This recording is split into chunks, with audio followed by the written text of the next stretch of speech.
On va commencer donc à partir de ce soir un nouvel épisode dans l'histoire du livre de Shmuel qui va être l'arrivée du personnage de David. On a vu comment c'est terminé de manière triste pour l'instant, c'est pas vraiment fini l'histoire de Shaoul. Échec après échec, on a l'impression quelque part que Shaoul pousse lui-même à l'échec, il a des chances de s'en sortir et puis finalement il fait les erreurs qu'il devait vraiment ne pas faire. Donc on va passer directement donc à l'histoire de David.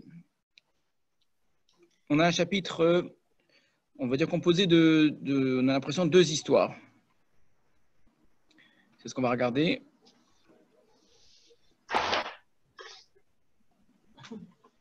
Donc, comme on a l'habitude, on va d'abord lire le chapitre, voir un petit peu ce qui en ressort et où est-ce qu'on va commencer et terminer l'histoire. Alors, commencer, c'est pas difficile, puisque juste avant, on a eu la fin de la guerre contre Amalek avec Shmuel qui a tué Agag. Donc, on passe maintenant vraiment à un nouveau sujet. La question, c'est où est-ce que s'arrête ce sujet-là. On y va. Chapitre 16 du Sefer Shmuel. Donc, voyez, Hachem el Shmuel. Donc, c'est Hachem qui reprend la parole. Ad matayatamit Abel el Shaoul. Jusqu'à quand est-ce que tu prends le deuil sur Shaoul, donc tu t'affliges pour Shaoul, va animer à Steve alors que je l'ai méprisé. Alors nous, on n'a pas vu Shmuel prendre le deuil pour Shaoul, s'affliger. Mais donc de là, on voit clairement ce qu'on avait déjà ressenti, que Shmuel est très attaché à Shaoul depuis le départ. Il l'avait pris un petit peu sous sa coupe, sous son aile, il l'avait aidé, c'était un petit peu son protégé. Même s'il a eu des mots durs envers lui, parce que lorsqu'il s'agit de parler au nom d'Hachem, il est obligé de dire ce qu'Hachem a à dire avec le ton, entre guillemets, qui serait employé par Dieu. Mais en même temps, il fait des choses qu'il n'a pas envie de faire. Donc en obligeant Shaoul à quitter la royauté, Shmuel, en vérité, a fait quelque chose qui lui déplaisait. Et donc même après cela, c'est Shmuel qui prend le deuil, semble-t-il, c'est ce qu'on entend d'après la parole d'Hachem même. Alors que moi, je l'ai méprisé. C'est-à-dire, ça y est, il faut passer à autre chose. Mimelach à l'Israël, de régner sur Israël. Malé karnecha shemen, rempli karnecha ta corne, d'huile, donc c'est dans une corne qu'il y avait de l'huile. Les Chachamim vont faire une distinction entre ceux qui ont été oints avec une corne et ceux qui ont été oints avec un pach, avec une sorte de fiole. Et les rois de la maison de David, donc de la dynastie David, eux ont été oints avec ce kéren, avec cette corne-là. Velech eshlachacha Elishai bet alachmi, et va, je vais t'envoyer chez Ishaï de Bethléem. Donc Ishaï, on va le voir, ce sera le père de David. Kiraïti bebanav li meler, car j'ai vu parmi ses fils, pour moi, un roi. J'ai vu parmi ses fils, pour moi, un roi. Vous avez vu la différence très importante qu'il y a entre la manière dont Shaoul a été désigné et la manière dont David va être désigné. Je vous l'avais déjà dit au départ quand on avait étudié cela. Soyez très attentifs à la manière dont Shaoul est désigné parce que ça va nous servir de point de comparaison. Dans l'histoire de Shaoul, ça ne commençait pas du tout comme ça. Ce n'est pas Hachem qui avait parlé à Shmuel dans le texte. Dans la réalité, oui, on va y revenir. Mais c'était le texte nous présentait Shaoul qui était parti pour chercher des ânesses et qui finalement se retrouve auprès de Shmuel, et Shmuel qui avait tout prévu, tout organisé, qui l'avait invité, qui savait tout, et pour le désigner comme roi. Alors, Hachem avait parlé à Shmuel, mais ça on l'apprend dans la suite de l'histoire là-bas, puisqu'on apprend que Hachem lui avait dit à Shmuel en lui disant « Demain va venir celui que j'ai désigné pour toi, etc. etc. » Donc, dans les deux cas, Hachem parle à Shmuel pour lui annoncer le futur roi. Dans un cas, Hachem annonce à Shmuel que c'est le futur roi qui va venir vers lui. C'était le cas de Shaoul, alors que dans l'autre cas, c'est Hachem qui dit à Shmuel d'aller vers le futur roi. Ça, c'est une première remarque à laquelle il va falloir faire attention. Qu'est-ce que ça change? Pourquoi dans un cas, c'est Shmuel qui reçoit celui qui va devenir le roi, et dans l'autre cas, c'est lui qui doit partir. Vayomer Shmuel eler. Shmuel va dire, comment est-ce que je vais y aller? Shama Shaoul, Aragani. Si Shaoul l'entend, il va me tuer. Alors, cette question de Shmuel, elle va servir d'illustration à un problème que la Gemara va aborder en plusieurs endroits, qui est celui de la confiance totale que l'on doit avoir en Dieu lorsqu'on a une mitzvah à accomplir. Mais là c'est encore plus fort ici, puisque Hachem vient de dire à Shmuel d'aller accomplir une mitzvah, donc d'aller ici oindre le futur roi d'Israël. Et Shmuel prétend, devant Dieu lui-même, que c'est risqué parce que si Shaoul l'apprend, il va le tuer. Alors, évidemment, si Hachem te demande d'y aller, il ne t'envoie pas sans faire attention et sans te protéger. On va le voir dans l'Haftara de cette semaine avec Irmia. Hachem me dit à Irmia qu'il va l'envoyer, etc., que ça va être très dangereux, mais qu'il va le protéger. Je serai avec toi, je te protégerai, tu seras très fort, tu seras comme une ville fortifiée, etc. Donc si Hachem envoie Shmuel, évidemment qu'il va le protéger. Quand Hachem envoie Moshe, il lui dit clairement, Ayez Imar, je serai avec toi. Donc je serai avec toi, c'est-à-dire je te protégerai, je parlerai avec toi, etc. Donc dire à Hachem comment je vais y aller, Shaoul va me tuer, s'il apprend que je vais aller pour désigner le futur roi, Hachem devrait lui répondre, mais tu te moques de moi. Si c'est moi qui t'envoie, il n'y a pas de problème. Alors on va voir la réponse d'Hachem et on va ensuite réfléchir un petit peu sur cette question-là. De fait, vous voyez que Shmuel, lui, semble, de manière très simple, comme ça, de considérer qu'il y a un danger et que donc, bien qu'Hachem l'envoie, le danger est réel. Vayomer Hachem lui dit, Aiglad bakar tikar biyadecha, tu vas prendre une génisse avec toi, Vea Martha, et tu diras, Lisboach l'Hachem bati, je suis venu pour sacrifier à Hachem. Donc si Shaoul te demande, mais qu'est-ce que tu vas faire à Bethléem? Il dit, je suis allé pour faire un sacrifice. Vous savez que Shmuel avait l'habitude d'aller de ville en ville pour aller faire des sacrifices. Il réunissait tous les gens de la ville, donc là aussi, je vais pour aller faire un sacrifice. Alors, déjà, la question a de quoi nous surprendre. Hein. Clairement, comment Shmuel a osé dire à Hachem, mais Shaoul va me tuer, si Hachem t'envoie, ne t'inquiète pas. Et la réponse d'Hachem est peut-être encore plus surprenante. Il lui apprend à mentir. Il lui dit, tu sais quoi, tu vas raconter un mytho à Shaoul et tu vas lui dire, c'est pour ça que je suis parti, et puis voilà. Et puis comme ça, il ne s'inquiétera pas, et puis il ne te tuera pas. Hachem apprend. Alors, c'est sûr qu'on a le droit, pour le shalom, d'arranger un petit peu la vérité. On est quand même surpris de la réponse d'Hachem. Hachem devrait lui répondre quoi? Il devrait lui dire, mais ne t'inquiète pas, je serai avec toi, je te protégerai, etc. Au lieu de cela, il lui dit, ouais, tu as raison, c'est un risque, c'est un danger, donc tu vas essayer d'esquiver et tu vas faire croire à Shaoul qu'en fait, tu es parti pour autre chose. Alors, on continue la parole d'Hachem. Et tu appelleras Ishaï pour le sacrifice. Ve'anochi, et moi, Odiacha et Asher ta'aseh, je te ferai savoir ce que tu feras. Umachartali et Asher omar elecha, et tu oindras pour moi celui que je te dirai. Alors finalement, on se rend compte que l'histoire n'est pas tellement différente de celle de Shaoul. Elle commence à y ressembler un petit peu, mais ce n'était pas, semble-t-il, ce qui était prévu au départ. Ça va présenté comme ça, en tout cas au début. Puisqu'il s'agit là aussi de faire un sacrifice et d'inviter au sacrifice Yishai. Alors, pas d'inviter au sacrifice directement Shaoul, mais d'inviter Yishai le père. Et à cette occasion, eh bien, Hachem lui dira comment faire. Alors, on revient sur la question qu'on a posée juste avant. Shmuel, qui semble dire, mais il y a un danger, je ne peux pas y aller. Et Hachem qui lui répond, mais tu sais quoi, tu vas éviter le danger de Shaoul en faisant croire que tu vas aller faire un sacrifice. D'accord. Sauf que, je vais commencer par la deuxième partie, par Hachem. Ça me paraît ironique en vérité, quand Hachem répond ça à Shmuel. D'aller à Bethléem pour aller faire un sacrifice et d'inviter des gens, juste à ce moment-là, quand Shaoul vient d'apprendre qu'il s'est passé quelque chose, que Hachem lui a dit la royauté, ça ressemble vraiment à la manière dont Shaoul a été désigné comme roi, d'aller dans une ville et d'attendre que le futur roi vienne, etc. Alors, Shaoul, lui, ne sait pas que ça sera différent dans la forme. Mais cette forme-là, en tout cas, elle est signifiante. Surtout que, rappelez-vous, dans les signes qui étaient ceux nécessaires pour que Shaoul prenne conscience de la royauté, un des premiers signes, c'était de passer par Bethléem. Alors là-bas, ça avait du sens, parce que Bethléem, c'est l'endroit où Rachel est enterrée, et Shaoul lui-même vient de Rachel. Donc on avait dit que c'était une façon de poursuivre le chemin de Rachel. Mais ça reste, dans l'esprit de Shaoul certainement, un élément de sa royauté. Un des signes de sa royauté, c'est Bethléem. Et là, tout d'un coup, Shmuel vient lui dire, tu sais quoi, tu n'es plus roi d'Israël. Quelques jours après, il lui dit, je vais aller à Bethléem pour aller faire un sacrifice, j'ai invité des gens. Dans mon esprit, personnellement, j'ai l'impression qu'au contraire, ça donne encore plus la puce à l'oreille à Shaoul en disant, mais tu es en train de refaire ce que tu m'avais fait il y a quelques années. Tu vas désigner le futur roi, là. Alors, il semble que non. Il semble clairement que non. Si Shmuel dit, il va me dire, alors, soit ils ont des contacts directs, clairement, soit même s'ils n'ont pas des directs, Shaoul, par intermédiaire d'autres personnes, c'est ce que fait Shmuel. Dans le texte, on n'a pas vu qu'il n'y avait pas de contact. Hein. On n'a pas vu qu'ils avaient coupé tout de court et un point, c'est tout. Jusqu'à la fin, Shaoul va rester très, très, très attaché à Shmuel et Shmuel à Shaoul, d'ailleurs.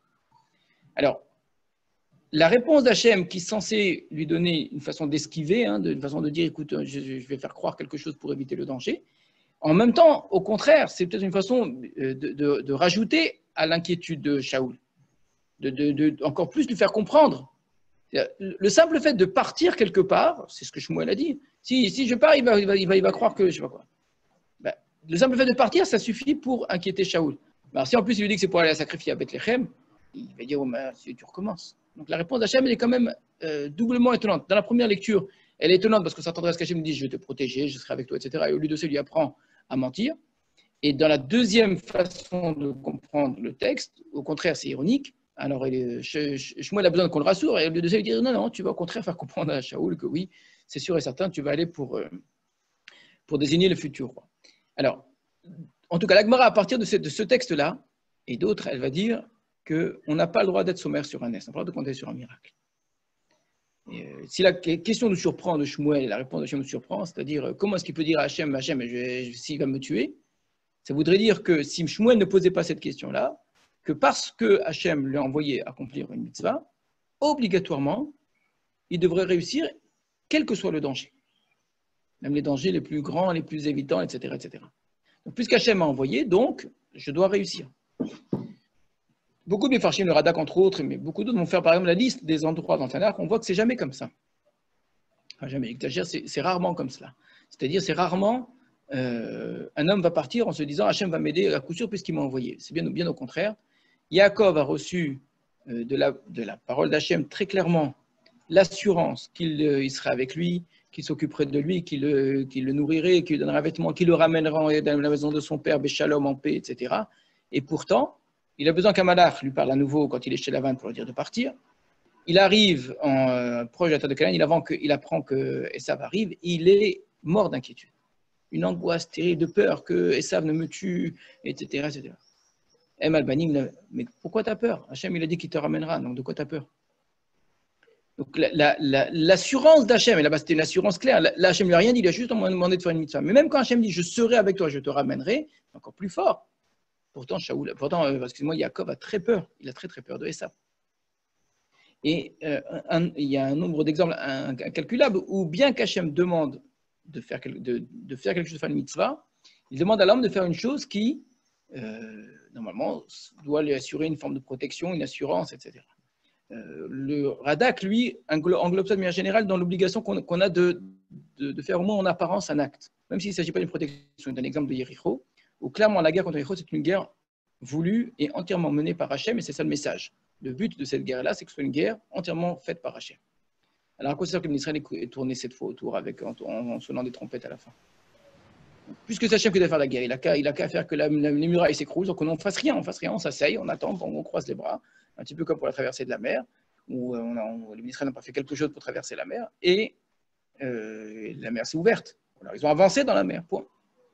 Le Midrash, évidemment, même là, il va dire qu'il va falloir que Nachshon ben Aminadav entre dans l'eau, etc. C'est intéressant de voir que le Midrash va dans le sens qui est celui, généralement, du Tanakh, que même quand Hachem demande de faire une mitzvah, il attend de l'homme de faire un acte qui participe à cela de manière, au moins en apparence naturelle. Parce que, évidemment, ce n'est pas en tournant autour d'une ville que la ville va s'écrouler. Mais en apparence, j'ai fait quelque chose. Chaque fois que moi j'utilise son bâton, qui frappe, etc., là aussi, il y a un acte en apparence qui est humain. C'est Hachem qui envoie la pluie. À quoi ça que Moshe prenne son bâton et qui frappe l'eau? D'accord? Il n'a qu'à dire à Paro, Hachem a frappé l'eau, d'accord? Donc il y a quelque chose qui est humain où l'homme fait quelque chose. Ce n'est pas le bâton de Moshe qui a rendu l'eau ensemble, bien évidemment. Mais il faut qu'un homme fasse quelque chose. Donc il y a ce qu'on appelle en général le terme d'Ishtatout. Et lorsqu'il y a un danger réel, même le Navi d'Hachem, même le prophète d'Hachem, n'a pas à considérer qu'il ne se passera rien du tout. S'il sait qu'il y a un vrai danger, il est obligé de dire je ne vais pas y aller comme si de rien n'était. Ça, c'est la réponse habituelle de l'Agmara, qui est de dire qu'on n'est pas sommaire sur le NES. Normalement, Shluchei Mitzvah et Nanizokin, ceux qui accomplissent Mitzvah n'ont pas de danger qui vont les toucher. Maintenant, quand il y a un vrai danger qui est très grave, qui est shachriar, c'est-à-dire qui est très courant, alors dans ce cas-là, il ne faut pas se mettre en situation d'extrême danger, et sous prétexte qu'Hachem va nous sauver parce qu'on a accompli une mitzvah. Ça, c'est une première chose. Maintenant, je vous ai dit, donc d'après cela, Hachem lui donne effectivement un moyen pour éviter le danger. Maintenant, je dis, quand on relit le texte, on se dit, mais En même temps, Hachem, le moyen qu'il lui donne est un moyen qui fait ressembler cette histoire à la désignation de Shaoul. Alors qu'au départ, non. Au départ, quand tu lui dis va à Bethléem et là-bas tu vas désigner quelqu'un, ça ne ressemble pas du tout. Là, au contraire, ça ressemble plus. Donc là, peut-être Shaoul risque encore plus de croire que ça ressemble à ce qu'Hachem lui a demandé. Et une autre question, maintenant que j'ai posée sur le texte, si effectivement, et j'admets complètement, qu'on n'est pas sommaire sur le NES, on n'a pas à compter sur le miracle, que la norme, quand Hachem il envoie quelqu'un, c'est qu'il prenne les moyens, malgré tout, naturels, selon ses possibilités, pour faire de son mieux pour éviter le danger. Alors évidemment, il ne va pas ne pas accomplir la mitzvah d'Hachem sous prétexte qu'il n'a pas trouvé la solution. Un avis d'Hachem, un prophète d'Hachem, il fait ce qu'Hachem lui a demandé et il utilise les moyens qu'il possède pour y arriver. C'est tellement vrai cela, à mon avis, que précisément la question de Shmuel, elle est superflue. Donc, je comprenez bien ce que je suis en train de faire. Au nom de cette question-là, la Gemara va poser un principe qu'on n'est pas sommaire sur le net. Regardez bien, Shmuel il a posé la question et Hachem lui a répondu. Il n'a pas dit, mais tu n'as pas posé une question pareille, si je t'envoie, c'est qu'il n'y a aucun danger. Donc de ce texte-là, on voit effectivement, ça c'est entièrement vrai, de toute façon c'est vrai que dans une première lecture, comme ça, en lisant le texte, la question du danger est réelle et on a raison de la poser, même quand il y a une mitzvah à accomplir. Très bien, c'est de toute façon vrai, ça ressort du texte. Maintenant, est-ce que c'est vraiment ça l'idée qu'il y a dans ce texte-là? J'en suis pas persuadé. Parce que précisément, c'est tellement, on va dire, dans la norme, Moshe aussi a fait attention avant d'aller chez Paro, il a aussi dit, mais qui suis-je pour aller chez Paro, etc. On ne fait pas la remarque à chaque fois. Ici, cette façon qu'a Shmuel de poser la question, elle me paraît un peu exagérée. En ce sens que c'est tellement, on va dire, une question pratique, technique, que ça n'avait pas sa place dans le texte. Comment est-ce que Shmuel y va? Quel moyen il allait faire croire à Adrien? Honnêtement, ça nous, c'est pas hyper important. Et c'est comme par hasard une question qui en vérité n'a pas sa place. Shmuel n'avait pas à poser cette question-là. Même si je reconnais qu'il doit prendre les moyens, mais bon, je pense qu'il a ses racham pour inventer n'importe quoi aussi. Il n'est pas comme soit Dieu qui lui enseigne le moyen de tromper Shaoul, d'accord? Que précisément la réponse d'Hachem, elle est plus intéressante encore, qui lui dit non, non, tu vas dire quelque chose qui au contraire va éveiller les soupçons de Shmuel. Donc, dans cette deuxième lecture, la réponse d'Hachem, elle est au contraire ironique. Ce n'est pas un moyen de cacher, c'est au contraire un moyen de révéler sa mission d'une certaine façon. Et la question de Shmuel, elle pose problème. Et pourquoi Shmuel a posé donc cette question? Et à mon avis, la question de Shmuel, elle ressemble à quelqu'un qui cherche des prétextes. C'est une question honnête, et donc c'est une question honnête. Mais si elle a sa place dans le texte, écrit de cette façon-là, à ce moment-là, c'est plus quelqu'un qui n'a pas envie de faire ce qu'on lui demande de faire. Mais si Shaoul l'apprend, il va me tuer, donc je ne fais rien. Ben non, donc trouve un moyen, j'en sais rien, raconte n'importe quoi, tu vas faire tes cours, je ne sais pas. Et quand Shmuel dit cela, il essaie de dire à Hachem, comme Yona, lui, qui clairement quittera la terre d'Israël pour ne pas accomplir la parole d'Hachem, parfois le prophète n'a pas envie de faire ce qu'Hachem lui demande. Moshe lui-même, la question de Shmuel, de Moshe, 1, 2, 3, 4, 5 questions à chaque fois, donne l'impression au bout du compte que ce n'est pas des vraies questions au sens que vraiment il se pose cette question-là. C'est plus des prétextes pour ne pas faire ce qu'Hachem lui demande. Et à chaque question que Moshe pose, Hachem donne une réponse. Donc finalement, Moshe lui dira, envoie qui tu veux, d'accord? Qui veut clairement dire que depuis le départ, en vérité, je n'ai pas envie d'y aller. Donc là aussi, j'ai plus l'impression que Shmuel, à travers sa question, mais si Shaoul apprend, il va me tuer, donc je ne peux pas y aller. Et alors qu'est-ce qu'il y a? Je serai avec toi, je t'aiderai, et puis tu peux raconter un mytho, et ça passera très bien, d'accord? Non. Shmuel ici, son problème, c'est qu'il ne veut pas. Réponse d'Hachem, au contraire, tu vas y aller, et tu vas même lui dire quelque chose qui peut éveiller chez lui un soupçon, qui devrait lui faire entendre qu'il se passe quelque chose. Tu n'es pas obligé de lui dire que tu vas à Bethléem, tu lui diras que tu vas à Bethléem. Tu n'es pas obligé de lui dire que tu vas pour faire un korban, parce que au contraire, si, tu lui diras que tu vas faire un korban. Alors, il pourrait dire, mais attends, tu es parti pour désigner un roi, il dit, écoute, moi je fais ce qu'Hachem me demande. Hein. Donc, on demande à Shaoul, on demande à Shmuel de ne pas avoir peur de Agag, de ne pas avoir peur d'Amalek, d'aller au combat, etc. Et là, Shmuel, il aurait peur d'aller se confronter à Shaoul pour accomplir la parole d'Hachem. C'est quand même très, très, très surprenant. Alors, c'est sûr qu'il doit prendre des moyens pour éviter le danger, mais en même temps, il doit être prêt à assumer. Donc, de ce texte, on apprend à la fois dans l'apparence du texte qu'effectivement, on ne doit pas être sommaire sur le NES, et on joue là-dessus. Hein, clairement, Shmuel joue là-dessus, Hachem joue là-dessus. Mais en même temps, sur une volonté de Shmuel de ne pas faire ce qu'Hachem lui demande, et de repousser cela. Il dit, il y a Shaoul qui est en place, on n'a qu'à le laisser encore, il n'y a rien qui presse. Et Hachem qui dit non, vas-y. Et vas-y même au point d'éveiller les soupçons de Shaoul. Alors, ce qui est nouveau, là, clairement, parce que finalement, on a dit, au départ, ce n'était pas prévu comme ça, semble-t-il, mais finalement, ça finit par prendre une forme qui ressemble à celle de la désignation de Shaoul comme roi, en allant faire un corban. Mais ce qui est nouveau, c'est que ce n'est pas celui qui sera désigné comme roi qui va venir au corban, c'est son père. Et ensuite, on verra. Je te dirai, je te ferai savoir. Regardez la différence avec le texte de Shaoul où Shmuel savait tout à l'avance. Il savait tout à l'avance. Et là, par contre, je te ferai savoir. Il y a une sorte de... Il y a quelque chose que Shmuel ne maîtrise pas dans ce qui va se passer. Alors, Pasuk Dalet, Vayas Shmuel Adesher Diber Hashem, Vayavo Betlechem. Donc, Shmuel a fait ce qu'Hashem avait parlé, il est venu à Betlechem. Vayecherdu Ziknair Likrato, Vayomer Shalom Boecha. Alors, ils ont traduit Vayecherdu ici, c'est une traduction qui est courante. Hein. Le mot Harada d'habitude, c'est la peur, mais parfois ça signifie également la précipitation. Comme quand on est apeuré, c'est-à-dire on est une situation où on fait les choses avec beaucoup de vitesse. Effectivement, ça peut avoir que ce sens-là de Harada, qui voudrait dire que précipitation, faire les choses avec vitesse. Et les gens, surpris de l'arrivée de Shmuel, se sont précipités, se sont agités, on pourrait traduire, voilà, agités, pour l'accueillir à sa rencontre. Et ils ont dit que ta venue soit shalom, soit en paix. Maintenant, il y a beaucoup de termes qui signifient la précipitation, qui signifient l'agitation. Avoir choisi celui-là, c'est quand même assez surprenant. On peut entendre, me semble-t-il, vraiment le sens de Vaïcherdou, ils ont eu peur. Voyant Shmuel arriver, ils ont eu peur. Et d'ailleurs, ils disent Shalom Boacha, que ta venue soit en paix. On espère qu'il n'y a que du shalom qui va sortir de ta venue. De quoi ont-ils eu peur? Qu'est-ce qui a inquiété les habitants de Bethléem en voyant les Ékénim, les anciens, en voyant arriver Shmuel? Je vous écoute.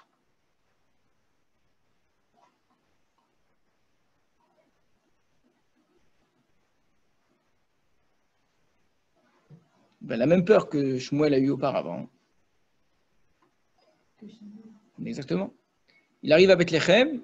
On sait tout le monde a entendu un petit peu ce qui s'est passé. Shaoul et Shmuel se sont fâchés. Il dit, oh là là, s'il est venu chez nous, c'est qu'il est en train de tourner le dos à Shaoul et il est venu chercher quelqu'un. Et ils ont eu très peur, la réaction de Shaoul. Si Shaoul arrive, il va se venger. Donc ils sont agités, ils sont un petit peu inquiets comme cela. Donc ils lui souhaitent shalom, j'espère que ça en paix. Il répond, Vayomer shalom, en paix, ne vous inquiétez pas. Lisboach l'Hachem bâti, je suis venu pour sacrifier à Hachem. Ah bon. Itkadeshu, préparez-vous. Ou vatem iti bazavar, et vous viendrez avec moi pour le sacrifice.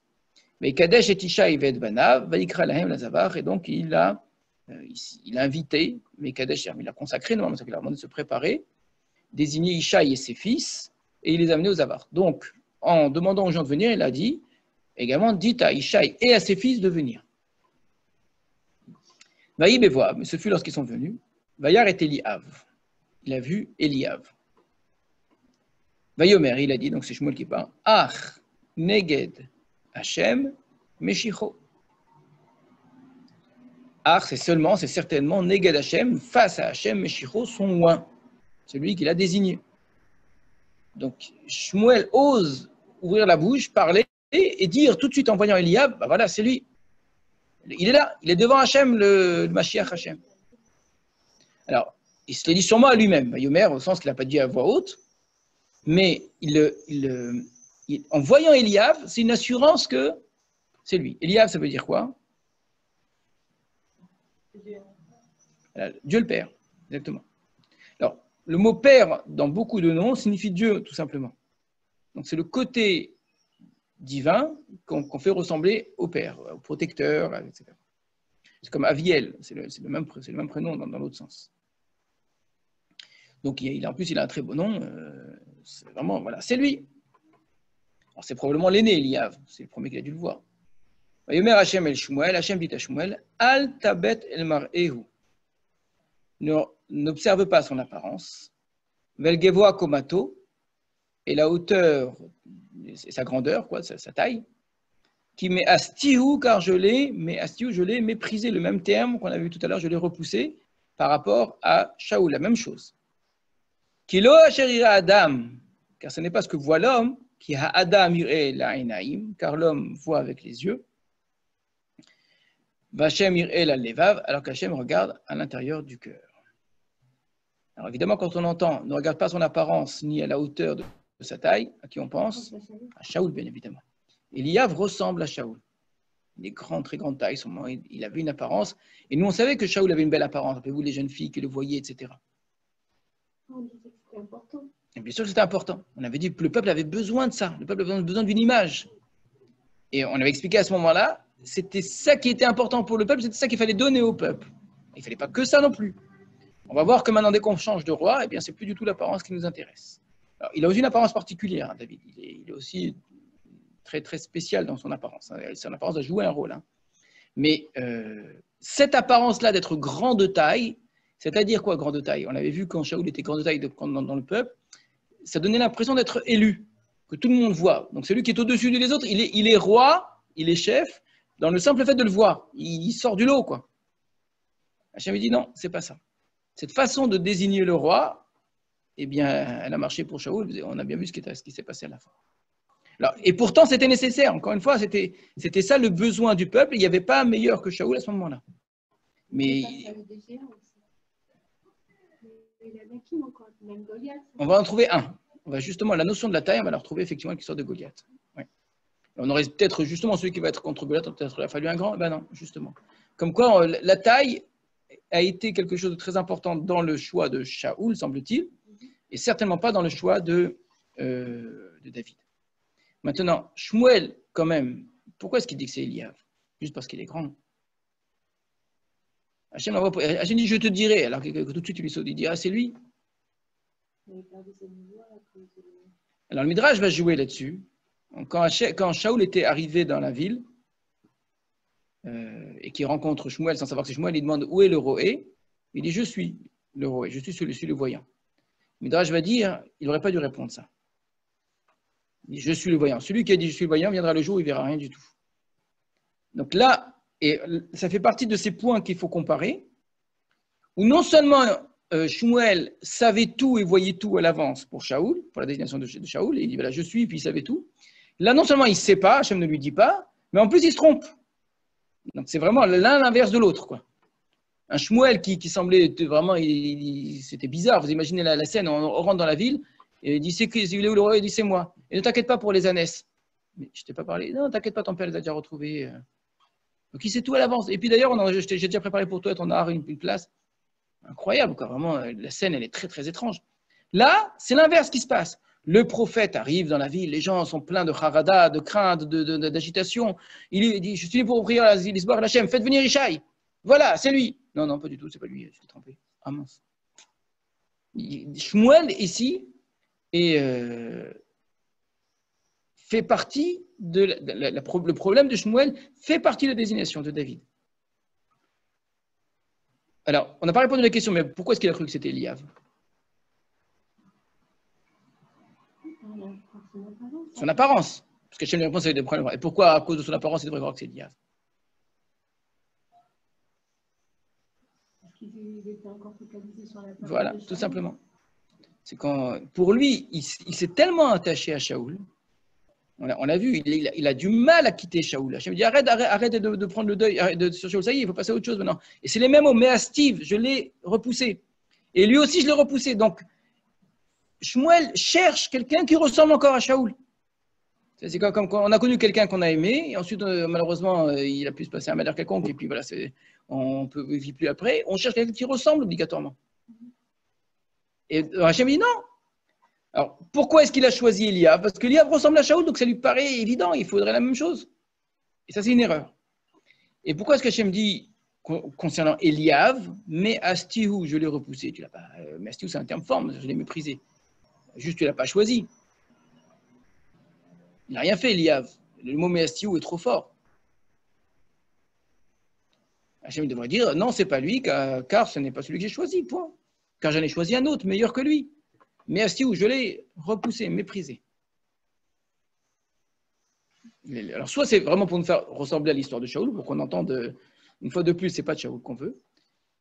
Oui, je vous écoute. Je pensais que ça devait être lié à la personnalité d'Eliav que Hachem savait, quoi, parce que tu peux pas mépriser quelqu'un sans cause. Certainement, mais ce qui voudrait dire qu'a priori, si Hachem l'a méprisé, qu'il aurait pu être le roi. Si depuis le départ, il n'est pas prévu pour, il n'est pas repoussé. Repoussé, ça veut dire normalement, s'il en avait eu les qualités, je l'aurais choisi. Mais il ne les a pas eues. Donc l'idée qu'a Shmuel de se dire bah, c'est lui, c'est le premier, etc., elle n'est pas fausse. Il y a quelque chose de vrai là-dedans. Et Hachem dit, d'une certaine façon, il aurait pu être roi. Mais finalement, il ne l'a pas mérité. Et je l'ai repoussé. Donc on est vraiment dans un roi qui va être lié au mérite.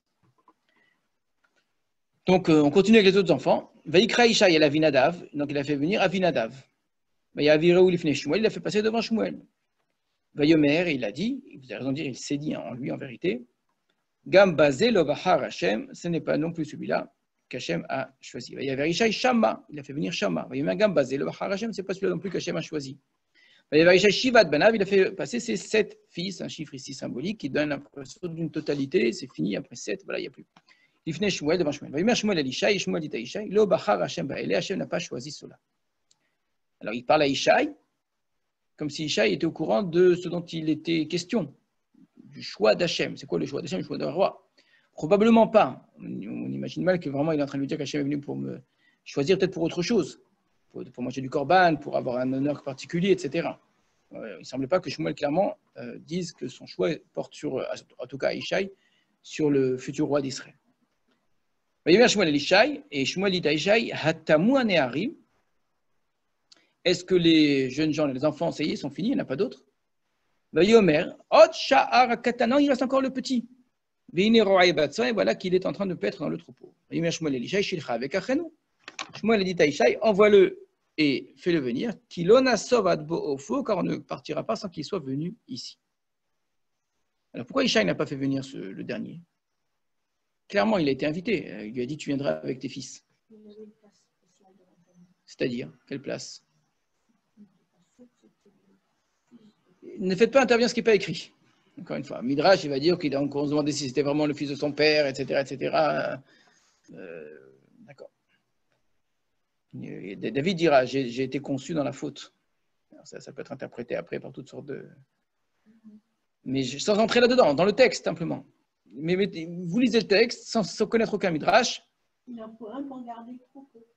Il en faut un pour garder le troupeau, c'est ce qui semble dire. Oui, il reste au troupeau. Mais malgré tout, si Shmuel te demande de dire avec tes fils, c'est vrai qu'il en faut un pour garder le troupeau. Cette idée, elle est très importante. Elle est pas sans, on ne peut pas laisser comme ça.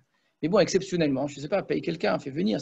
Ou bien, en arrivant, tu vas dire Shmuel, tu dis, tu sais quoi, je suis désolé, il en manque un parce que je devais garder le troupeau. Et en plus, quand on voit que le premier, il n'est pas là, le deuxième, c'est pas lui, le troisième, pas lui, il dit, tu sais quoi, il en manque un. Les 7 sont passés, il dit le Bachar Hashem. Avant que Shmuel parle, il peut pas dire, attends, tu sais quoi, il y en a un 8e, hein. Il fait garder le troupeau. Donc c'est sûr que c'est pour ça qu'il est resté, mais ce n'est pas suffisant. D'une part, c'est lui qui est resté pour garder le troupeau, mais ça aurait pu être un autre. Hein. Pourquoi tu veux juste celui-là? Et puis, une fois qu'il garde le troupeau, eh bien, dis qu'il garde le troupeau. Donc il semble bien qu'il ne fasse pas partie de la famille. Il y a des enfants parfois comme ça, on a l'impression qu'ils ne sont pas de la famille. Il était différent des autres. D'accord ? On va le retrouver ça. Plus tard, vous allez voir que ça va être dit clairement par les frères. Ils vont le dire à David. Il dit, t'es casse-pied, quoi. Tu es gênant. Donc il semble c'est un solitaire, c'est un marginal, il est différent des autres. Et d'ailleurs, même en apparence, là vous dire que l'apparence, ça va jouer un rôle aussi. Vaishlach, il a fait envoyer, Vaivi Ehu, il est venu, et première chose qu'on nous dit, Vehu Almoni. Et voilà qu'il est roux. Et Miefe Ainaim, Vetov Roi, avec des beaux yeux et une belle apparence. Il avait bonne mine, ils ont traduit. Alors, le Hu Admoni, pourquoi est-ce qu'il vient ici? On l'a fait venir et il était roux. Comme ça, évidemment. C'est pas une qualité. Hein. Et essayez de bien faire parler le texte. On l'a envoyé, il l'a fait venir et il est roux. On l'a fait venir et il n'était pas grand, il est je sais pas quoi, et il a salué, première chose, et il était roux. Et avec des beaux yeux, etc. D'accord. Vous savez bien qu'être roux, c'est très rare à l'époque. Hein. Dans cette région-là, c'est très, très, très rare. Ça fait partie peut-être de ce midrash qui fait craindre qu'il ne soit pas le fils de son père. Quand on a une famille où ils sont tous bruns, il y en a un qui sort roux, on se pose des questions. On dit, c'est qui le vrai père? D'où il est sorti celui-là? Peut-être il est Pelishtim, je ne sais pas quoi, et il n'est pas de chez nous, quoi, d'accord? Il est de bizarre. Il a une apparence gênante, d'accord? Si en plus il a un caractère spécial, etc., alors oui, on fait tout de suite porter sur la génétique, enfin, sur les parents. que les problèmes de l'enfant, d'accord? Donc il y a quelque chose de bizarre, il est étrange. Et pour Esav, le fait qu'il soit rouge, ça renvoyait à quoi? Au sang. Au sang. C'est évident, il y a quelque chose de sanguinaire chez lui. On va retrouver le roux des lentilles. Il veut revenir de la chasse, ce rouge là, d'accord? C'est évident que ça renvoie à quelque chose qui est une forme de violence. Alors, ça ne fait pas partie, on va dire, des qualités nécessairement mises en avant dans le peuple d'Israël. Dans d'autres peuples, certainement. D'être fort, puissant, violent, etc. Si on est un peuple de combattants, c'est sûr que ça fait partie des qualités. Mais le peuple d'Israël qui se définit plutôt Yoshev Ohalim, etc., c'est pas, on va dire, c'est au contraire, quoi. C'est pas véritablement ce qu'on recherche. Alors, il a des beaux yeux, comme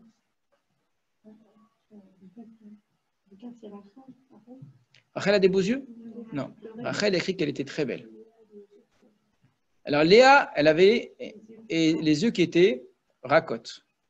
Quand tout le monde traduit, en fonction de Rashi, donc les yeux moches, quoi. C'est pas sympa de dire ça.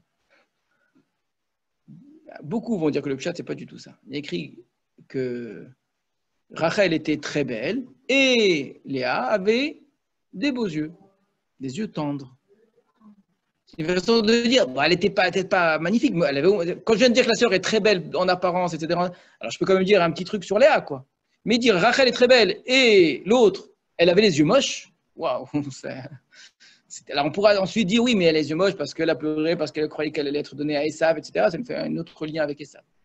Dans le pshat, c'est des beaux yeux en vérité. Elle avait des beaux yeux, Léa. Elle avait des yeux tendres. Donc il y a quelque chose de Léa chez son descendant David. C'est quoi rare? Rare, c'est quelque chose de tendre, c'est peut-être pas le bon terme. Rare, quelque chose de fin, quelque chose de raffiné. C'est ça rare.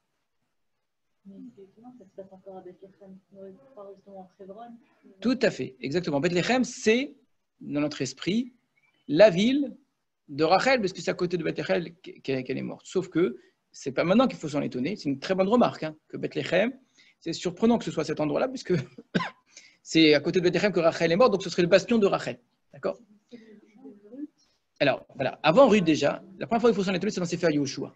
Quand on découpe le territoire d'Eretz Israël et que Bethléem se retrouve dans le territoire de Léa, c'est déjà là qu'il faut s'étonner. Comment ça se fait que c'est dans le territoire de Léa, Bethléem? C'est dans Yehuda, exactement. Donc, c'est depuis le départ, quand la terre d'Israël est partagée, Bethléem, qui représente Rachel, se trouve chez Yehuda. Ça signifie quelque chose. Hein. Il y a une autre ville qui va représenter Rachel, qui va représenter Youssef, qui va être la ville, c'est Shrem, voilà, qui est la ville donnée par Yaakov à Youssef, qui est la ville d'où est-ce qu'il était parti chercher ses frères, et de là-bas ils ont voulu le vendre, d'accord? Donc Shrem est représentatif de Rachel, si vous voulez, ou de Youssef en particulier. Et c'est en quittant Shrem, d'accord, en quittant Shrem, que Rachel est morte en arrivant près de Bethléem. C'est le chemin de Shrem à Bethléem qu'elle est morte. Alors pas de Bethléem, ils sont allés à Bethel, et de Bethel, ils allaient vers Hebron ensuite, et sur le chemin, donc elle est morte. Cet endroit-là, il est chez Yehuda. C'est déjà surprenant, on aurait dû mettre Hebron, c'est donné à Yehuda, et Bethléem à Yosef, d'accord. Le fait que depuis le départ, Bethléem, qui est tellement connoté Rachel, soit dans les mains de Yehuda, ça signifie déjà qu'il y a un ascendant, qu'il y a une supériorité à Yehuda. On peut déjà comprendre rien qu'à travers la géographie. La sagesse de David plus tard, ça va être justement de ne plus tenir compte de tout ça et de sortir une autre ville du paquet qu'on ne connaissait pas, qui est ni Hebron, ni Shrem, ni Bethel, ni Bethléem, ni Yerushalayim, d'accord? Et qui va justement permettre d'unifier tout cela. Alors qu'il aurait pu faire de Hebron la capitale. Hein. Et volontairement, il ne le fait pas pour casser justement cette idée-là. Donc Bethléem, c'est l'endroit qui est lié à Rachel, mais qui en même temps appartient à Yehuda. Alors ça signifie quoi maintenant pour David? Vous avez raison de dire que Ruth, c'est là-bas qu'elle est arrivée aussi. Bethléem, Yehuda. Alors, ça veut dire, ça signifie quoi? Ça signifie justement que celui qui sort de Bethléem, il a la capacité d'être et Rachel et Léa. Donc il est le grand roi d'Israël. Un roi qui unifie tout le monde. C'est exactement ce que vont dire les femmes qui accompagnaient Ruth au moment de la naissance.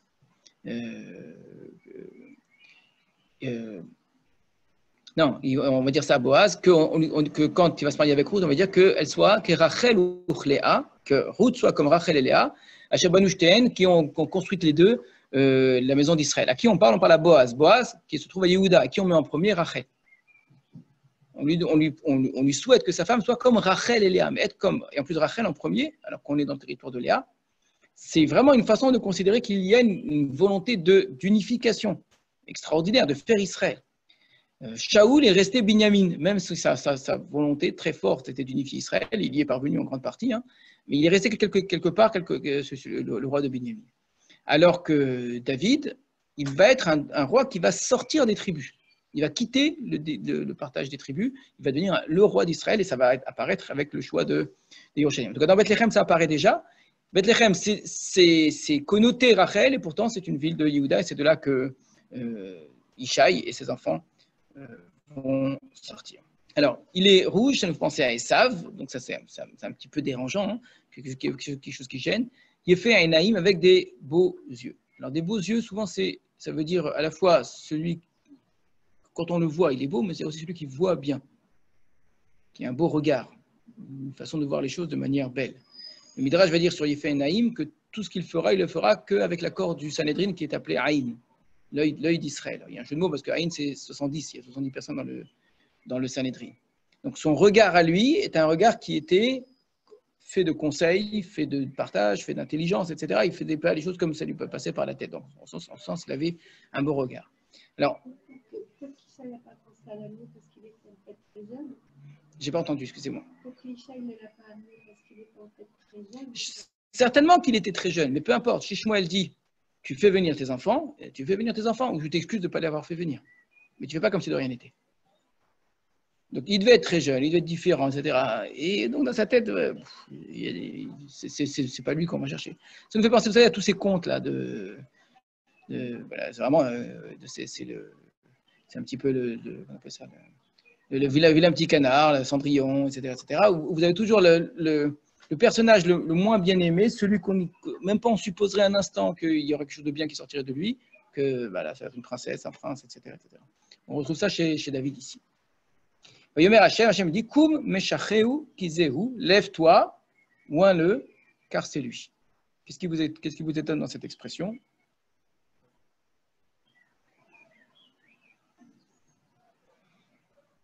Il était assis. Tu penses qu'il était assis vraiment? C'est possible, hein? Il était peut-être vraiment assis. Hein? Voilà, évidemment, ce qui est très étonnant, c'est le verbe lève-toi. Alors imaginez-vous la scène, on voit arriver un petit gamin, un peu, on a dit différent comme ça, peut-être probablement assez petite taille par rapport aux autres, hein, relativement, rouge comme ça, un peu excité, il arrive, on ne sait pas pourquoi, il est habillé en berger, et Hachem dit lève-toi, c'est lui. Le Shmuel, qui est Navi, qui est prophète, qui est déjà assez âgé, doit se lever devant ce gamin. Là aussi, ça fait partie des différences importantes avec la désignation avec Shaoul. Ou qui était la personnalité là-bas? C'était évidemment Shmuel. Shaoul était un petit enfant à côté de lui. Pourtant, il n'était peut-être pas si jeune que ça, il était même plus âgé que David maintenant. Mais il y avait un vrai paternalisme, rappelez-vous. La façon de lui parler, il l'embrasse sur le front, il reste avec lui, etc. Il le conseille. Là, on inverse tout. Shmuel, il est là, il est perdu. Ça nous rappelle Shaoul qui était perdu, qui cherchait ses ânesses et qui ne trouve pas, etc. Là, c'est lui, non, c'est pas lui, c'est lui. Ben, tu comprends rien, tu as incompris. Et là, il arrive, il dit, écoute, lève-toi. Il est là devant toi. C'est le Shmuel qui vraiment, c'est Shmuel qu'on a ici infantilisé. Et c'est David qu'on grandit énormément. Car Shmuel et Keren Hashemen, donc là voici la désignation. Shmuel a pris la corne d'huile, il l'a oint au milieu de ses frères, donc ses frères ont vu qu'il y a une onction, c'est très important. Ruach Hashem el David, l'esprit d'Hachem s'est emparé de David, ça nous fait aussi penser à l'histoire de Shaoul. Mais Ayom Aouv Amala, depuis ce jour-là et ensuite, et au-dessus. Et là, qu'est-ce que vous pouvez dire juste sur ce point-là, par rapport à Shaoul? On avait dû apprendre, on n'était pas allé à l'école des prophètes. Voilà, il y avait tout, rappelez-vous. Il y avait la nuit qu'il a passée avec Shmuel, il y avait les 3 signes, et après il va falloir qu'il se retourne, et tu deviendras un autre homme, etc. Avant qu'il y ait l'esprit d'Hachem qui fonde sur lui, ça, là, à peine il a versé l'huile, foudroyé, David. Et puis il n'y a pas quelqu'un qui est devenu un autre homme. Il n'y a pas quelqu'un qui est devenu un autre homme. Il n'y a pas eu ce renversement. Rappelez-vous, il a fallu qu'il se retourne. Il y a quelque chose qui est dit même physique chez Shaoul, il se transforme, Shaoul. Il ne se transforme pas, David. Il devient le Kéli, devient l'ustensile qui reçoit Et ensuite, depuis ce jour-là, et ensuite, ce qu'on n'a pas dit pour Shaoul, pour dire ça ne va jamais le quitter. L'esprit d'Hachem est très bien chez David. Et regardez la fin. Vayakam Shmuel vayelech haramata. Shmuel s'est levé, il était déjà debout, hein, et il est parti à Rama. Et là, qu'est-ce que vous avez à dire sur cette expression? Vayakam Shmuel vayelech haramata. Il s'est levé, il est parti à Rama. Oui, mais ça c'est très courant, c'est une façon de parler, le Vayakom, il s'est levé, il s'est mis en marche. Quoi. À Rama, c'est l'endroit où il a toujours été, c'est là où il a toujours été. Chaque fois que Shmuel doit retourner chez lui, c'est Haramata. J'ai l'impression que c'est le début de quelque chose et la fin d'autre chose. Alors c'est le début, ça on a vu pour David, c'est la fin pour Shmuel, très bien. Mais c'est pas tellement ça, c'est dans le style que ça m'intéresse, la manière dont c'est écrit. Shmuel a pris la corne d'huile, il a oint David, donc il l'a oint au milieu de ses frères. L'esprit d'Hachem a fondu sur David depuis ce jour et ensuite. Et Shmuel s'est levé, il est parti à Rama. Voilà, mission accomplie. Tranquille. On ne parle pas d'un repas. Il n'a même pas David avec lui. Pour y viens, j'ai quelque chose à te raconter, à t'expliquer, etc. L'histoire du Korban, je l'ai vu ici dans les questions. On n'en a pas du tout parlé. Il a probablement eu lieu, le Korban. On ne nous l'a pas raconté, mais sûrement qu'il a eu lieu et qu'on a tout sauté. Pourquoi est-ce qu'on n'a pas raconté? Parce que ça ne fait pas partie de l'histoire. C'était un simple prétexte. Pour Shaoul, ça faisait partie de l'histoire. Il fallait que Shaoul comprenne que sa part était déjà désignée, etc., etc. Là, pas du tout. On aurait pu se passer du Korban. C'était juste un prétexte pour que Shmuel dise ça à Shaoul. C'est tout. Donc, ce qui est très étonnant... Pardon, je vous écoute. Oui, on a l'impression qu'il est déçu, qu'il n'est pas content. Il est déçu, qu'il n'est pas content, exactement. Je vous ai dit, le texte de départ. Mais si Shaoul me voit, il va me tuer. Il ne faut pas l'entendre, à mon avis, comme une vraie question. C'est quelqu'un qui ne veut pas faire ce qu'on lui demande de faire. Et ça va jusqu'au bout. Il arrive, quelqu'un qui n'a pas envie de faire quelque chose, qu'est-ce qui se passe quand il le fait? Vous dites à un enfant de faire un truc qu'il n'a pas envie de faire, va ranger telle chose. Qu'est-ce qui se passe? Comme par hasard, avant, vous voyez bien les choses. C'est que quand il le fait, qu'est-ce qui se passe? Au moment où il le fait, il le renverse. Ah, ça va, ça arrive à tout le monde, j'ai pas fait exprès, j'ai renversé. Et puis une fois qu'il a fini, hop, il s'en va, vite. D'accord? Quand on veut pas faire quelque chose, alors on trouve des prétextes pour ne pas y aller. Au moment où on le fait mal. Et puis dès qu'on a fini, on s'enfuit. Et bien c'est exactement ce qui est écrit par rapport à Shmuel. Il cherche des prétextes pour ne pas y aller. Quand il y arrive, il se trompe, et c'est pas la bonne personne. Et puis une fois qu'Hachem dit, écoute, c'est lui. Bon d'accord, allez hop, quelques gouttes d'huile, et c'est parti, je m'en vais. J'ai fait, c'est bon? Shmuel est complètement détaché de David. Vous avez vu, il n'y a rien. Il n'a même pas parlé à David. Il n'a pas dit, aujourd'hui, Hachem t'a choisi pour être Nagid à l'Israël. Regarde, rappelez-vous les mots forts qu'il avait dit à Shaoul. Alors, je ne parle même pas des conseils, des enseignements qu'il peut lui donner, des encouragements. Même pas tout ça, mais juste une phrase. Il dit, viens ici, toi, allez hop, de l'huile sur la tête, et c'est fini, quoi. Voilà, c'est fini. En fait, ça empirit la décision d'Hachem de rejeter Shaoul, donc c'est encore plus pour Shmuel. Voilà, il ne supporte pas ce qu'il est en train de faire, parce que ça veut dire que Shaoul, c'est fini. C'est Hachem qui fait les choses, et Hachem force Shmuel à les faire, c'est-à-dire, il faut que le Navi mette de l'huile sur la tête de Shaoul. Donc il le fait, mais au moment où il le fait, va titzlach, roi Hachem, l'esprit d'Hachem, il descend, tout de suite. Donc ça marche. Et Hachem lui dit, écoute, lève-toi devant lui, hein. Shmuel ne veut pas être lié à David. On ne le sait peut-être pas assez. On imagine qu'ils s'entendent super bien, Shmuel le prophète, David le roi, etc. Surtout que c'est un très grand roi, David. Or, ce n'est pas vrai. À cet endroit-là, je ne dis pas que c'est tout le temps le cas, mais à cet endroit-là, au départ, quand Shaoul est encore roi, et qu'on est au tout début, Shmuel n'a aucun lien avec David. Il n'y a pas dit un mot, il n'y a pas d'encouragement, il n'a certainement pas embrassé sur le front, d'accord? Il n'a pas donné un signe ou quoi que ce soit, c'est tout. Il a fait ce qu'Hachem lui a demandé de la façon la plus expéditive qui soit. Terminé, voilà, allez hop. Et en plus, il a fait se tromper. Et c'est ça la royauté de David. La royauté de Shaoul, elle est hyper annoncée, de manière exagérément annoncée. Hachem lui avait dit à l'avance, c'était déjà préparé, il y a des signes qui se produisent, etc., etc., etc., etc. Et elle ne tient pas. La royauté de David, elle n'est pas annoncée de la même façon, elle est quasiment cachée. Il y a un côté mystérieux autour de « je te dirai ce que tu feras à ce moment-là », d'accord ? Quelque chose de mystérieux dans l'annonce. Elle est même manquée, ce qui est plus grave, puisqu'on s'est trompé de personne. Ensuite, elle est expédiée en deux temps, 3 mouvements, même moins que ça, d'accord ? Et pourtant, celle-là, elle tient pour l'éternité, jusqu'au Mashiach. Comment c'est possible ? Comment ça se fait que ce qui ne tient pas a des fondations tellement solides et ce qui tient est tellement raté, quoi. On aurait dit exactement l'inverse. Imaginez-vous si la royauté de David n'avait pas tenu. On aurait dit, bah oui, vu la manière dont Shmuel l'a mise en place, bah, il a raté quelque chose, ça se voit bien, il s'est trompé, etc. Ça ne pouvait pas marcher. Depuis le début, on a même vu que ça ne marcherait pas. Une royauté pour laquelle il y a eu des signes, 3 signes, une royauté qui a été annoncée, etc. Tout était. Celle-là, elle ne tient pas, par contre. Mais c'est bizarre. Comment ça se fait ? Alors, quoi ça vous fait penser cette idée tu vas aller et je te dirai ce que tu feras.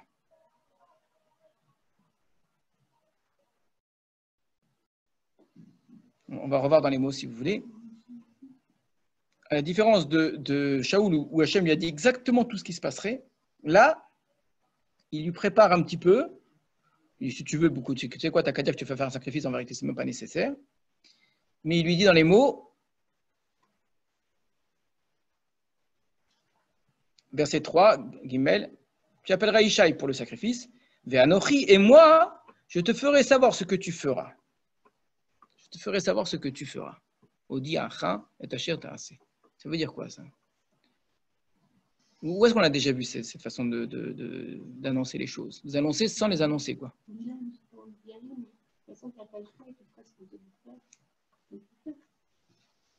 Non, c'est pas tout à fait la même chose. C'est pas tout à fait la même chose.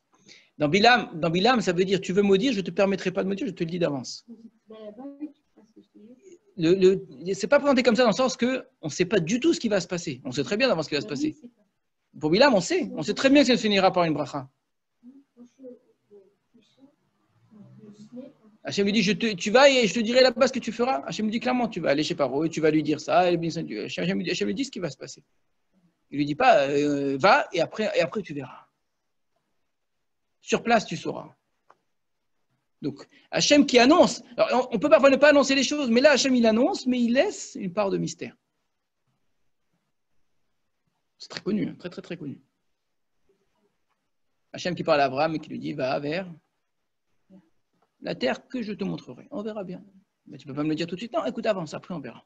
Quoi, je vais changer d'avis au milieu? Non, non, non, c'est pas ça. Et dernier l'Echlecha d'Abraham pour la Akedat Yitzhak. Tu vas aller vers la montagne que je te montrerai. Oh, vas-y, avance. Là-bas, on verra.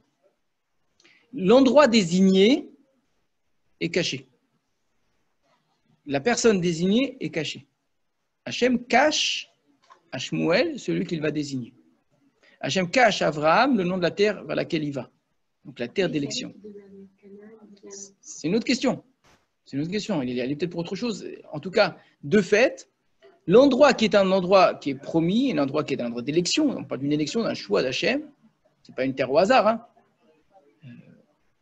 et est un endroit qui est caché quand il est annoncé. À tel point que même la Haaretz Asher Har Eka, la terre que je te montrerai, comment est-ce qu'il s'appelle l'endroit finalement? Oui, excusez-moi, je ne suis pas au même endroit, je suis là pour la Kedat Yitzhak. Moria, d'accord. Et pourquoi il s'appelle Moria? Moria, c'est lié au mot mort, c'est l'amir, Hora, l'enseignement. Mais dans le texte, c'est un jeu de mots avec Har, Hachem, Yerae. Les Heraot, l'endroit où Hachem se montrera. Quelque chose qui est dans le futur. Hachem qui montre plus tard un endroit, Hachem qui se montre dans cet endroit. Donc, on parle c'est pas un lieu parmi d'autres. C'est le lieu parmi tous les lieux sur Terre. la terre de Canaan, et dans cette terre de Canaan, le Har Moria. Donc l'élection la plus profonde. On parle d'un homme qui va être élu, et ce n'est pas n'importe lequel ici. C'est dans le peuple d'Israël, celui qui va être élu pour être roi d'Israël, qui va être l'origine du Mashiach, d'accord? Eh bien, on retrouvera la même chose dans les deux cas. On annonce sans s'annoncer complètement, en laissant une part de « tu verras sur place ». Il y a une sorte de mystère, comme si Hachem ne veut pas dire, ne veut pas annoncer à l'avance. Pourtant, il est là devant toi. Non, je ne le dis pas. Ce qui laisse la possibilité de se tromper. Clairement, on peut se tromper d'endroit, on peut se tromper de personne, d'accord? Mais pourquoi Hachem ne dit pas clairement? Pourquoi? Donc je reviens à ce que je disais tout à l'heure. Il y a une royauté qui est établie de manière extrêmement forte, avec énormément de moyens, de temps, de désignation, presque de miracles, hein, si vous voulez. Il y a des signes miraculeux, hein, quand même, qui sortent vraiment de l'ordinaire et la prophétie, etc. Et ça ne tient pas. Il y a une royauté qui est d'une simplicité, d'une fragilité dans la façon qu'elle a d'annoncer. Vraiment, il n'y a rien. Il n'y a aucune forme. Et il y a même une erreur en plus. On peut rajouter même l'erreur là-dedans. C'est Shmuel qui se trompe. Et cette royauté-là, elle tient de manière incroyable. Alors, je dis à voix haute, vous dites que c'est la même chose de Mashiach ben David et Mashiach ben Yosef. Pourquoi? On dit que Mashiach ben Yosef, c'est plutôt quelqu'un qui se prépare, qui s'annonce, Mashiach ben David, il peut sortir. Alors, on entend ça effectivement, quelque chose qui ressemble. Alors, je vais être aussi affirmatif que vous, parce que ce sont des sujets sur lesquels il y a beaucoup de choses qui sont dites, et une chose et son contraire, etc. Donc, c'est difficile de poser ça. L'avantage quand on a un texte, on peut, voilà, c'est écrit comme ça. Mais effectivement, on entend très souvent ça dans les idées, quand on parle de l'idée de Mashiach ben David et l'idée de Mashiach ben Yosef. Mashiach ben Yosef est présenté comme quelque chose qui est lié à des guerres, à une force, à une forme de gestion. D'accord? C'est un roi qui s'impose d'une certaine façon, et pourtant ça finit par une forme de faillite, par une mort. Voilà. Alors que Mashiach ben David est présenté comme quelque chose qu'on n'attend pas et qui arrive de manière tout à fait surprenante. La personne elle-même est tout à fait étonnante. Les nombres de midrashim bizarres sur le Mashiach, c'est vraiment celui qu'on n'imagine pas. Alors, vous faites que reproduire la question. Tout à fait. Alors, ce que vous dites, c'est que ce qu'on remarque ici, on le retrouve par ailleurs. C'est vrai. Mais ce qui m'intéresse, c'est pourquoi. Pour Rachel et Léa, c'est déjà vrai. Rachel et Léa, c'est déjà vrai. Et Jacob arrive, première fille qui arrive et qu'il voit, et à peine il la voit, il l'embrasse, il veut se marier avec elle, c'est Rachel. Donc on s'imagine que tout va bien se passer. Celle qu'il n'a pas imaginé, qui lui tombe dessus sans qu'il l'ait voulu, mais sans ça, il n'a pas du tout voulu, c'est Léa. Or, c'est de Léa que va naître le Mashiach. Pas de Rachel. C'est avec elle qu'il va avoir le plus d'enfants, qui va établir la grande partie du peuple d'Israël. Donc entre Rachel et Léa, il se produit la même chose. C'est-à-dire, il y a une forme d'évidence première, naturelle presque, claire, qui se pose. C'est Rachel. Il la voit. C'est avec elle qu'il veut se marier. Il imagine sa famille, Israël. C'est elle, obligatoirement, pas du tout. Non, là, tu t'es complètement trompé. Mais l'autre, je ne vais pas marier avec elle. Écoute, moi, je me débrouillerai pour que tu aies des enfants avec elle. On ne peut pas faire plus tordu pour réussir à faire naître quelqu'un avec une femme qui n'a pas envie. Et le Mashiach, il va naître de ça. De quelque chose. Alors, il va aller aussi d'autres choses bizarres. Très souvent, il y a plein de chemins tortueux qu'amène le Mashiach. C'est pas tous ces aspects-là qui m'intéressent ce soir. Hein. C'est un aspect, ce n'est pas le côté tortueux nécessairement, mais c'est le côté mystère, le côté caché. Que la faute participe à la mise en place du Mashiach, ça aussi, c'est quelque chose qu'on voit par ailleurs. Hein. Avec Ruth, avec Moab, avec etc. Mais ce n'est pas cet aspect-là qui m'intéresse. Ce qui m'intéresse, c'est lié, c'est entièrement lié. Dans l'idée, c'est quelque chose qui est tout à fait surprenant. C'est surprenant parce qu'il n'a pas la forme, et c'est surprenant parce qu'à part ça, il traîne derrière lui des casseroles, d'accord? Mais on voit très clairement ici, c'est quelqu'un, il ne semble pas du tout être la personne qu'il faut. Et pourtant, c'est lui. Alors, je vous laisse réfléchir sur cette question-là pour la semaine prochaine. Be'ezrat Hashem.